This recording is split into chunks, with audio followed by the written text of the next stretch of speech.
Hello friends, कैसे हैं आप। हिंदी साहित्य की इस क्लास में आपका बहुत बहुत स्वागत है। फ्रेंड्स, इस क्लास में आज हम देखने वाले हैं फिर से हिंदी साहित्य के कुछ महत्वपूर्ण प्रश्नों को। हिंदी साहित्य के महत्वपूर्ण प्रश्नों का प्रैक्टिस सेट 2 है। ये पहला प्रैक्टिस सेट चैनल पर आ चुका है। अगर आपने नहीं देखा है तो देख लीजिए। आपकी परीक्षा की दृष्टि से बहुत ही इम्पोर्टेंट क्वेश्चंस हैं और लिंक आपको वीडियो के डिस्क्रिप्शन में मिल जाएगा। और आपकी तैयारी कैसी चल रही है और उसमें ये प्रश्न कितने सहायक हो रहे हैं, आपको इनसे कुछ मदद मिल रही है, कुछ अलग हटके हैं, तो आप कमेंट में प्लीज़ ज़रूर बताइएगा। आइए देखते हैं पहला प्रश्न।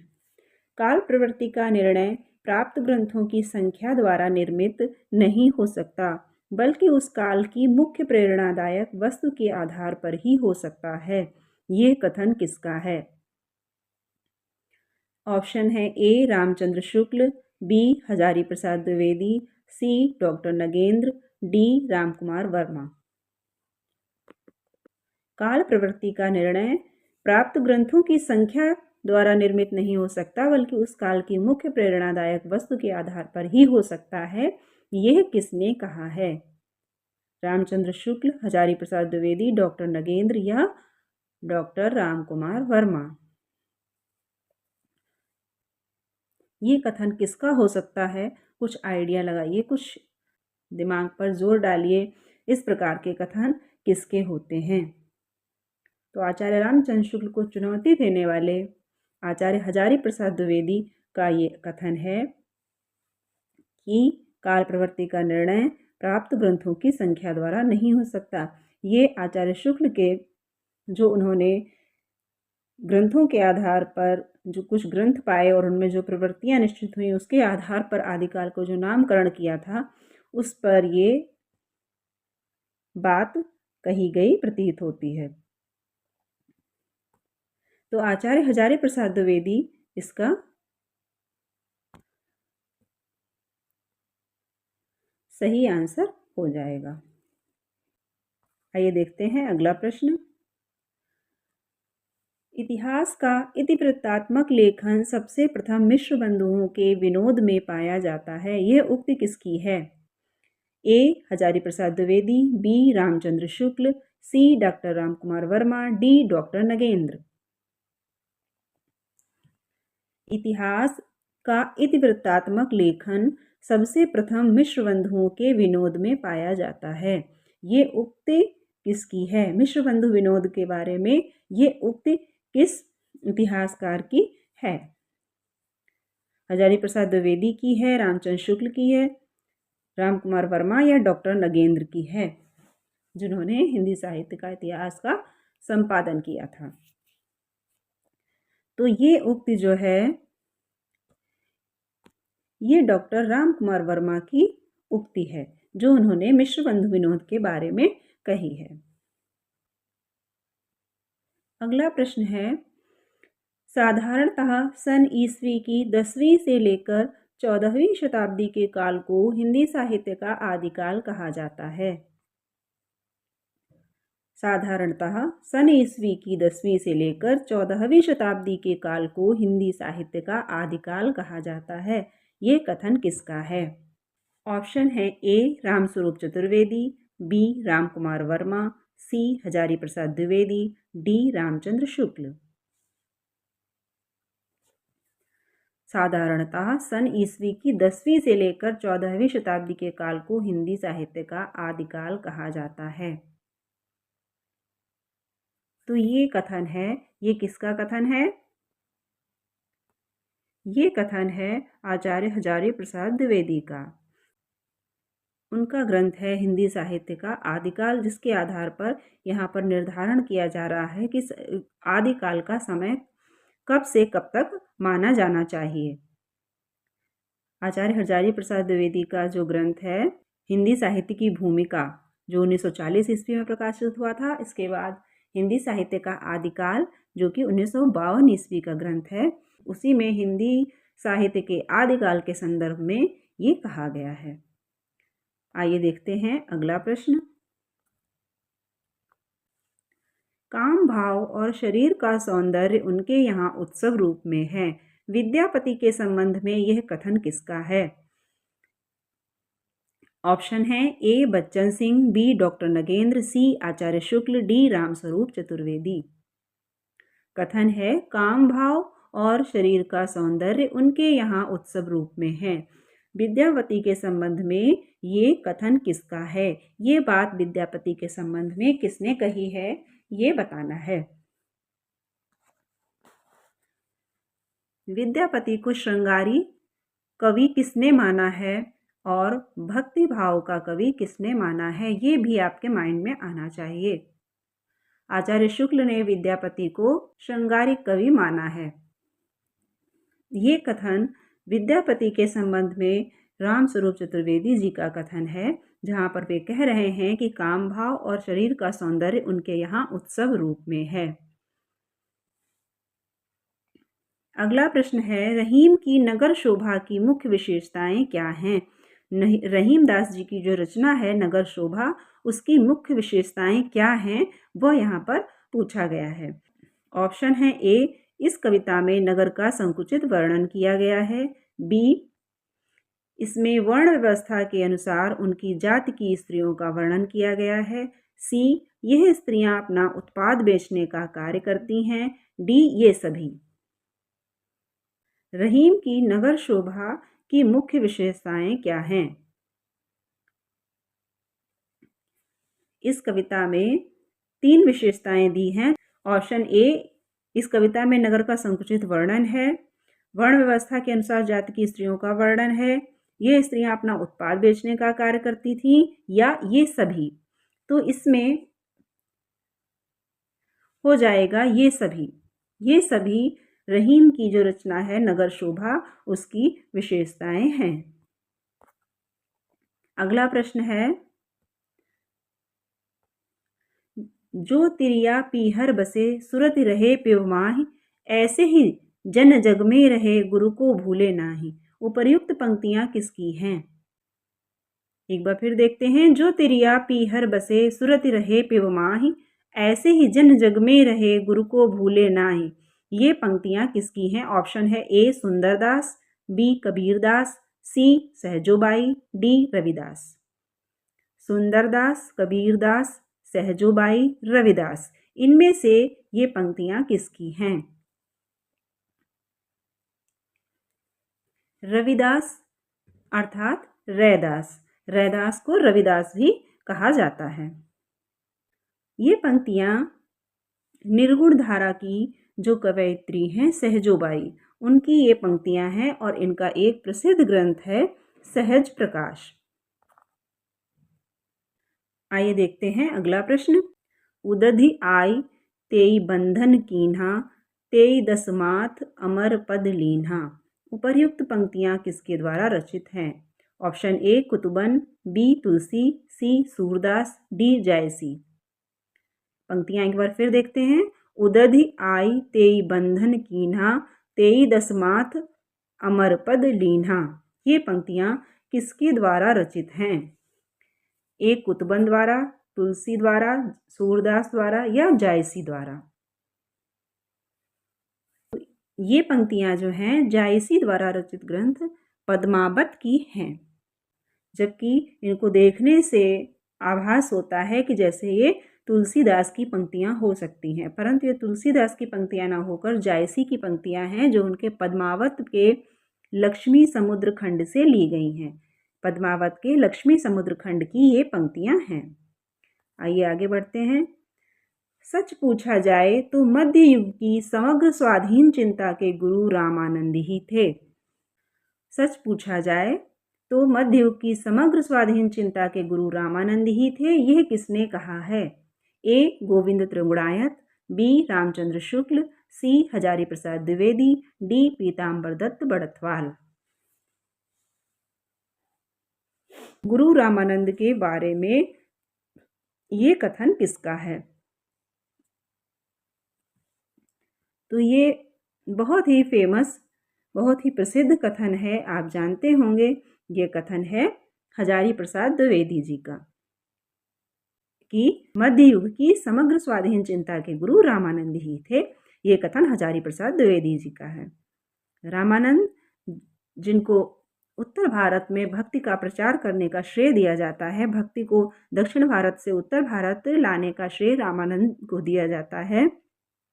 इनके द्वारा जो स्थापित संप्रदाय है उसको रामावत या रामानंदी संप्रदाय के नाम से जाना जाता है। अगला प्रश्न है, हिंदी में ऋतु संहार के रचयिता हैं? ऑप्शन ए भारतेंदु, बी गुरु भक्त सिंह, सी ठाकुर जगमोहन सिंह, डी श्रीधर पाठक। संस्कृत में ऋतु संहार के रचयिता आपको याद आ गए होंगे कि ऋतु संहार जो संस्कृत में है उसकी रचना किसने की है। तो संस्कृत में ऋतु संहार की रचना करने वाले हैं कालिदास जी। उसी प्रकार हिंदी में जो ऋतु संहार नामक काव्य है उसके रचयिता हैं श्रीधर पाठक जी, और इनको प्रथम स्वच्छंदतावादी कवि के रूप में भी जाना जाता है। फ्रेंड्स, इस समय LT ग्रेड, EMRS और नेट इन सभी के एग्ज़ाम लगे हुए हैं, तो उसी के लिए ये प्रैक्टिस सेट अभी हम करवा रहे हैं। ये सारे एग्ज़ाम्स हो जाएंगे, फिर देखते हैं कि हिंदी साहित्य का इतिहास बिल्कुल आरंभ से पढ़ाना स्टार्ट करेंगे। देखते हैं बच्चे किस एग्ज़ाम की तैयारी सबसे ज़्यादा करना चाहते हैं, तो उसी के आधार पर उसी सिलेबस को लेकर हम चलेंगे। तो अभी के लिए फ़िलहाल ये प्रैक्टिस सेट जो कि सभी परीक्षाओं के लिए इम्पॉर्टेंट है, महत्वपूर्ण है, तो ये प्रैक्टिस सेट हम करवाते रहेंगे। आइए देखते हैं अगला प्रश्न। सूरदास का प्रेम पक्ष लोक से न्यारा है, ये कथन किसका है? सूरदास का प्रेम पक्ष लोक से न्यारा है, ये कथन किसका है? ए रामचंद्र शुक्ल, बी हजारी प्रसाद द्विवेदी, सी रामकुमार वर्मा, डी बच्चन सिंह। इन चारों में से ये कथन किसका है या किसने कहा है सूरदास के विषय में कि इनका जो प्रेम पक्ष है वो लोक से न्यारा है? सूरदास जी को सूरसागर और भ्रमर गीत के लिए मुख्य रूप से जाना जाता है। इनका जो भ्रमर गीत है उसमें गोपियों का वाग वैदग्ध्य बहुत प्रसिद्ध है। तो ये कहना है आचार्य रामचंद्र शुक्ल का। जो इन्होंने भ्रमर गीत सार का संपादन किया है उसकी भूमिका में आचार्य शुक्ल ने ये बात सूरदास के विषय में कही है। आइए देखते हैं अगला प्रश्न। रसवंत कवितन को जस ज्यों अखरान के ऊपर हुए छलके, उक्त पंक्तियां किसकी हैं? Option A Keshav, B Chintamani, C Kulpati Mishra, D Matiram. रसवंत कवितन को रस ज्यों अखरान के ऊपर हुए छलके, उक्त पंक्तियां किस कवि की हैं? ये पंक्तियां रीतिकाल के रीतिबद्ध काव्यधारा के कवि चिंतामणि की हैं। चिंतामणि के ग्रंथ भी आपको याद आ गए होंगे, इनके काव्य भी आपको याद आ गए होंगे। कौन से हैं? काव्य विवेक, काव्य प्रकाश, कविकुल कल्पतरु, ये सब चिंतामणि की काव्य कृतियां हैं। अगला प्रश्न देखते हैं। मतिराम की प्रथम रचना कौन सी मानी जाती है? मतिराम की प्रथम रचना कौन सी मानी जाती है? ए ललित ललाम, बी रसराज, सी फूल मंजरी, डी सतसई।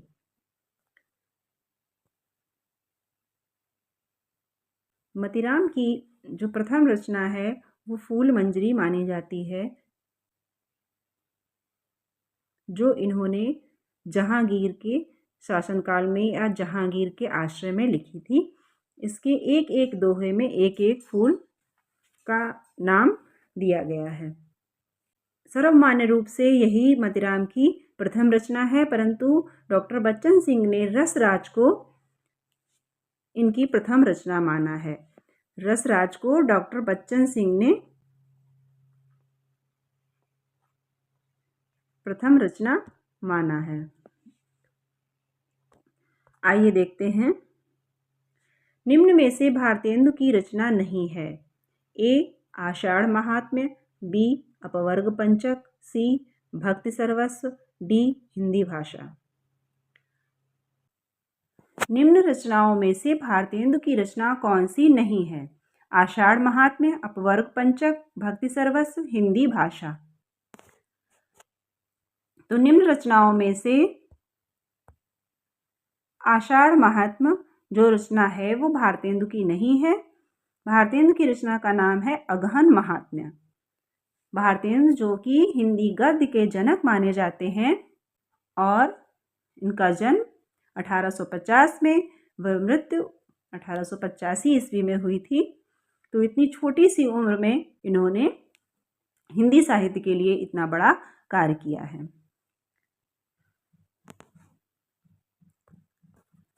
अगला प्रश्न देखते हैं। साकेत में राम का चरित्र काव्य के द्वितीय श्रेणी के चरित्रों में परिगणित होने योग्य ही बन सका है। यह कथन किसका है? ए रामचंद्र शुक्ल, बी नंद दुलारे वाजपेयी, सी गुलाब राय, डी रामकुमार वर्मा। इतनी बड़ी बात इन्होंने साकेत के बारे में कही है, जो कि मैथिली शरण गुप्त की लोकप्रियता का काफी हद तक आधार है। उस साकेत के बारे में क्या कहा है कि साकेत में राम का जो चरित्र है वो काव्य के द्वितीय श्रेणी के चरित्रों में परिगणित होने योग्य ही बन सका है। ए रामचंद्र शुक्ल, बी नंदुलारे वाजपेयी, सी गुलाब राय, डी रामकुमार वर्मा। तो ये बात कही है, तो ये बात कहने वाले हैं और कोई नहीं बल्कि नंद दुलारे वाजपेयी जी। साकेत जिसका कि प्रकाशन 1931 ईस्वी में हुआ था, उसके विषय में ये कहा है। और साकेत जो ग्रंथ है वो उर्मिला को महत्व देने के लिए लिखा हुआ ग्रंथ है, ये आप सभी जानते होंगे। आइए आगे बढ़ते हैं। डॉक्टर रामविलास शर्मा ने राम की शक्ति पूजा में किन दो कविताओं का सार तत्व माना है? डॉक्टर रामविलास शर्मा ने राम की शक्ति पूजा में किन दो कविताओं का सार तत्व माना है, ये आपको बताना है। ऑप्शन है ए जागो फिर एक बार व बादल राग, बी तुलसीदास व सरोज स्मृति, सी सरोज स्मृति व जूही की कली, डी तुलसीदास व कुकुरमुत्ता। इन चारों में से रामविलास शर्मा ने राम की शक्ति पूजा में किन दो कविताओं का सार तत्व माना है? तो रामविलास शर्मा ने इन दो कविताओं तुलसीदास व सरोज स्मृति का सार तत्व राम की शक्ति पूजा में माना है। ये दोनों कविताएं तुलसीदास व सरोज स्मृति निराला की बहुत ही प्रसिद्ध कविताएं हैं और डॉक्टर रामविलास शर्मा को मार्क्सवादी आलोचक के रूप में जाना जाता है। अगला प्रश्न है, जनता मुझसे पूछ रही है क्या बतलाऊं, जन कवि हूं मैं साफ कहूंगा क्यों हकलाऊं। जनता मुझसे पूछ रही है क्या बतलाऊं, जन कवि हूं मैं साफ कहूंगा क्यों हकलाऊं। पंक्तियां किसकी हैं? ए रामविलास शर्मा, बी रघुवीर सहाय, सी भवानी प्रसाद मिश्र, डी नागार्जुन। इन चारों कवियों में से आपको बताना है कि उपर्युक्त पंक्तियां किसकी हैं। वैसे आपको आइडिया लग गया होगा, आपके माइंड में आ गया होगा, क्योंकि यहाँ पर जन कवि दिया हुआ है और हिंदी साहित्य में जन कवि के नाम से जन कवि के रूप में कौन प्रसिद्ध है आपको अच्छी तरह पता होगा। तो और कोई नहीं, नागार्जुन जी हैं। ये उन्हीं की पंक्तियाँ हैं। जनता मुझसे पूछ रही है क्या बतलाऊं, जन कवि हूँ मैं साफ कहूँगा क्यों हकलाऊं। नागार्जुन जी का एक मैथिली कविता संग्रह पत्रहीन नग्नगाछ 1969 में जो प्रकाशित हुआ था, उस पर इन्हें साहित्य अकादमी पुरस्कार भी मिला हुआ है। चलिए आगे देखते हैं। कविता मेरे लिए कोई भावुकता की हाय हाय न होकर यथार्थ के प्रति एक प्रौढ़ प्रतिक्रिया की मार्मिक अभिव्यक्ति है। कविता मेरे लिए कोई भावुकता की हाय हाय न होकर यथार्थ के प्रति एक प्रौढ़ प्रतिक्रिया की मार्मिक अभिव्यक्ति है। यह कथन किसका है? ए कुंवर नारायण, बी अरुण कमल, सी रघुवीर सहाय, डी त्रिलोचन। इन चारों कवियों में से ऊपर दिया हुआ कथन किसका है, यह आपको बताना है। ये कथन कुंवर नारायण जी का है, जिनको आप एक बहुत ही प्रसिद्ध काव्य के लिए भी जानते हैं, जिसका नाम है आत्मजयी। आत्मजयी जो रचना है उसके लिए भी आप कुंवर नारायण को जानते हैं, जो कि नचिकेता के प्रसंग पर आधारित है। अगला प्रश्न है, नई कविता नाम का प्रचार किस रचनाकार ने किया? ऑप्शन है ए रामविलास शर्मा, बी अरुण कमल, सी प्रयाग नारायण त्रिपाठी, डी अज्ञेय। नई कविता नाम का प्रचार किस कवि ने किया? नई कविता नाम का प्रचार किस रचनाकार ने किया है? पहल कविता को नई कविता के रूप में किसने अभिहित किया है? तो ये हैं अज्ञेय। प्रयोगवाद के जनक के रूप में जाने जाने वाले और तार सप्तक के प्रकाशक अज्ञेय ने ही नई कविता नाम का प्रचार किया है। अगला प्रश्न है, रामचंद्र शुक्ल के अनुसार खड़ी बोली गद्य की पहली रचना कौन सी है? ए चंद छंद वर्णन की महिमा, बी गोरा बादल की कथा, सी कुतुब शतक, डी भाषा योग वशिष्ठ। रामचंद्र शुक्ल के अनुसार खड़ी बोली गद्य की पहली रचना कौन सी है? वो है छंद वर्णन की महिमा, गोरा बादल की कथा, कुतुब शतक या भाषा योग वशिष्ठ। इन चारों में से आचार्य शुक्ल ने खड़ी बोली की पहली रचना किसे माना है, यह आपको बताना है। तो आचार्य शुक्ल द्वारा जो पहली रचना मानी जाती है खड़ी बोली की, वो है छंद वर्णन की महिमा, जो कि कवि गंग द्वारा रचित है। इसी को आचार्य शुक्ल ने खड़ी बोली गद्य की पहली रचना माना है, जबकि परिमार्जित गद्य की पहली पुस्तक उन्होंने भाषा योग वशिष्ठ को माना है, जो कि राम प्रसाद निरंजनी द्वारा रचित है। अगला प्रश्न है, आचार्य रामचंद्र शुक्ल हिंदी का पहला मौलिक नाटक किसे मानते हैं? ए कलिराज की सभा, बी रेल का विकट खेल, सी वैदिकी हिंसा हिंसा न भवति, डी अद्भुत अपूर्व स्वप्न। आचार्य रामचंद्र शुक्ल ने हिंदी का पहला मौलिक नाटक किसे माना है? कलिराज की सभा को माना है, रेल का विकट खेल को, वैदिकी हिंसा हिंसा न भवति, अद्भुत अपूर्व स्वप्न। इन चारों में से किसे माना है?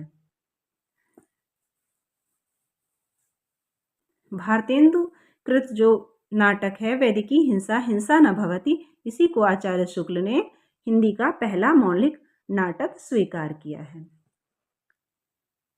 अगला प्रश्न देखते हैं, निम्न में से कौन सा उपन्यास निराला द्वारा रचित नहीं है?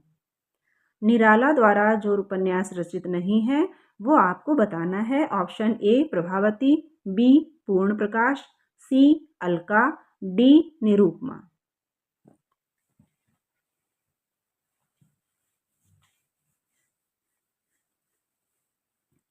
निराला द्वारा रचित उपन्यास जो नहीं है इन चारों में, वो आपको बताना है। पूर्ण प्रकाश नामक जो उपन्यास यहाँ पे दिया हुआ है, ये निराला द्वारा रचित नहीं है, निराला द्वारा नहीं लिखा गया है।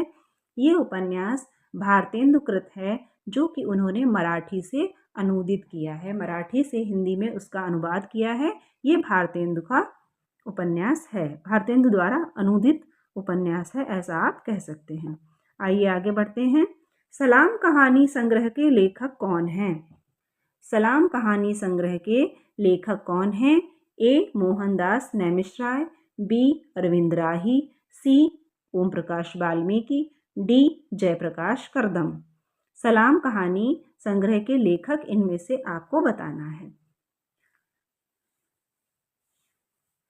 सलाम कहानी संग्रह के लेखक ओम प्रकाश वाल्मीकि हैं, जो दलित साहित्य के एक महत्वपूर्ण हस्ताक्षर माने जाते हैं, और आपके माइंड में इनकी एक प्रसिद्ध रचना है, जरूर आ गई होगी ओम प्रकाश वाल्मीकि का नाम सुनते ही, जिसका नाम है जूठन। आइए आगे बढ़ते हैं। जितनी सफलता भारतेंदु युग के लेखकों को निबंध रचना में मिली, उतनी कविता और नाटकों में नहीं मिली। ये कथन किसका है? जितनी सफलता भारतेंदु युग के लेखकों को निबंध रचना में मिली, उतनी कविता और नाटकों में नहीं मिली। ये कथन किसका है? निम्न आलोचकों में से। ऑप्शन है ए रामचंद्र शुक्ल, बी रामविलास शर्मा, सी आचार्य हजारी प्रसाद द्विवेदी, डी नंददुलारे वाजपेयी। रामचंद्र शुक्ल, रामविलास शर्मा, हजारी प्रसाद द्विवेदी एवं नंद दुलारे वाजपेयी, इनमें से ये कथन किसका है? ये कथन है रामविलास शर्मा जी का, जो एक मार्क्सवादी आलोचक हैं। इनकी एक पुस्तक है भारतेंदु युग। भारतेंदु युग नामक अपनी उस पुस्तक में रामविलास शर्मा जी का कथन है कि जितनी सफलता भारतेंदु युग के लेखकों को निबंध रचना में मिली, उतनी कविता और नाटकों में नहीं मिली। जबकि भारतेंदु युग के नाटक अपनी एक अलग विशेषता के लिए जाने जाते हैं। भारतेंदु के नाटक या भारतेंदु युग के नाटक जो हिंदी गद्य को धीरे धीरे प्रौढ़तम रूप में ला रहे थे। शर्मा जी का मानना है कि भारतेंदु युग के लेखकों को निबंध रचना में जो सफलता मिली है, वह नाटक और कविता में नहीं मिली है। आइए आगे देखते हैं।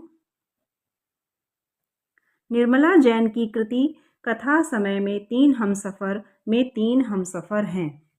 निर्मला जैन की एक कृति है कथा समय में 3 हमसफर। इसमें 3 हमसफर कौन कौन है, ये आपको बताना है। Option A Krishna Sobti, Mannu Bhandari, Usha Priyamvada, B Usha Priyamvada, Madhu Kankaria, Anamika, C Mannu Bhandari, Suryabala, Mehrunnisa, D Krishna Sobti, Anamika, Nasira Sharma. इन चारों में आपको बताना है कि कौन सी 3 लेखिकाएं हैं जो कथा समय में 3 हमसफर में 3 हमसफर के रूप में दी गई हैं। तो कृष्णा सोबती, मन्नू भंडारी, उषा प्रियमवदा, ये 3 हमसफर हैं जो कि कथा समय में 3 हमसफर में वर्णित हैं। अगला प्रश्न है, निम्न में से आत्मकथा नहीं है। नीचे दिए हुई जो रचनाएं हैं उसमें से आत्मकथा कौन नहीं है, वह आपको बताना है। ऑप्शन ए सहचर है समय, बी यौवन के द्वार पर, डी सी अग्निसेतु, डी मेरे साथ जन्म।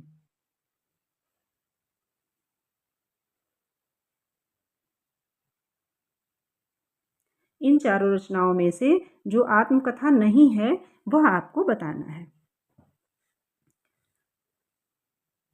तो सहचर है समय आपको पता होगा, ये रामदरस मिश्र जी की आत्मकथा है। यौवन के द्वार पर देवराज उपाध्याय जी की, और मेरे साथ जन्म ये हंसराज रहबर की आत्मकथा है। जबकि अग्नि सेतु जो है ये आत्मकथा न होकर जीवनी है। ये विष्णु चंद्र शर्मा द्वारा लिखित जीवनी है, आत्मकथा नहीं है। तो फ्रेंड्स, आज यहीं तक।